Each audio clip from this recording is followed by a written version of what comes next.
اسی میں 4 شادیاں بھی ہیں. یہ ایک ایسا کام ہے جس کو لوگ عیاشی کہتے ہیں, جس کو لوگ کہتے ہیں تو مزے اڑانے والی بات ہو گئی. تو بھائی اگر حقوق پورے کر رہے ہو نا تو یہ ایسے مزے ہیں جس پہ ثواب بھی ملتا ہے.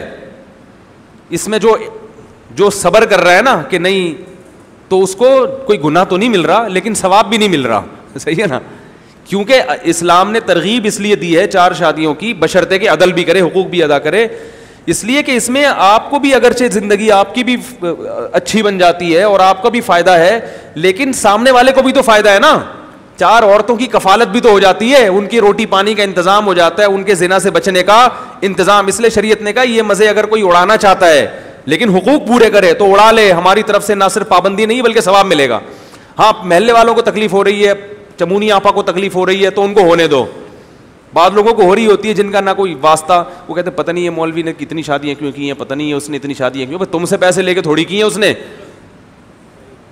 اور زیادہ تکلیف پتہ کب ہو گئی, جب کوئی آدمی کسی خوبصورت لڑکی سے شادی کر لے نا دوسری, اس پہ تو کوہرام مچ جاتا ہے. اس پہ کہتے ہیں ابے کرنی تھی تو کسی بیوہ سے کرتے. میں مانتا ہوں بیوہ سے کرنا افضل ہے, لیکن اگر خوبصورت کماری جوان سے کر لی تو وہ لڑکی جب راضی ہے تو تمہیں کیا تکلیف ہو رہی ہے بھائی؟ جائز کام کیا نا, کوئی ناجائز تھوڑی کیا. ہاں پہلی بیوی کے حقوق پورے نہ کرے, اس کو لٹکا کے چھوڑ دے, پھر غلط ہے. تو جب تک کوئی حقوق پورے کر رہا ہے تو وہ جتنی بھی کرے اللہ اس کے رسول خوشی ہوں گے, پبلک کیا ہوگی؟ پریشان. تو ہونے دو ان کو پریشان, لیکن بات ہے برابری کی, حقوق کی, یہ لازمی ہے اس میں. خیر آ گئی بات درمیان میں کیا کریں. اصل میں میرے علاوہ کوئی اس موضوع پر بات ہی نہیں کرتا, تو سب کی باتیں مجھے ہی کرنی پڑتی ہیں. پھر جب 25-30 ایسے علماء پیدا ہو گئے جو ممبر پہ اس مسئلے کو خوب بیان کریں تو پھر میں چھوڑ دوں گا. لوگ مجھے کہتے ہیں ہر بیان میں گھما پھرا کے یہاں لے آتے ہو.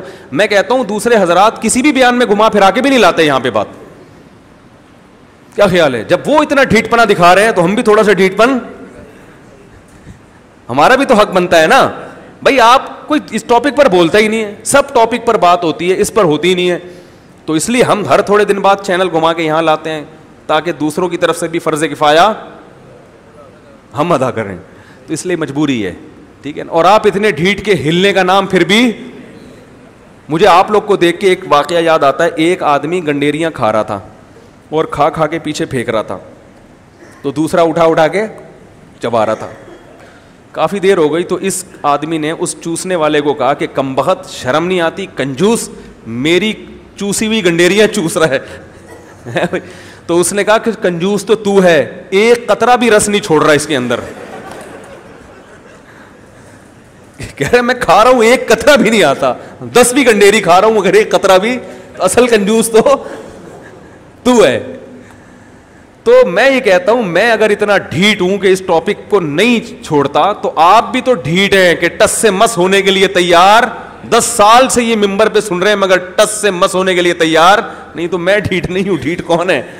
آپ ہیں, معذرت کے ساتھ. خیر ہم اپنے اصل ٹاپک کی طرف دوبارہ آتے ہیں. جلدی سے بات کو سمیٹ کے ختم کرتا ہوں.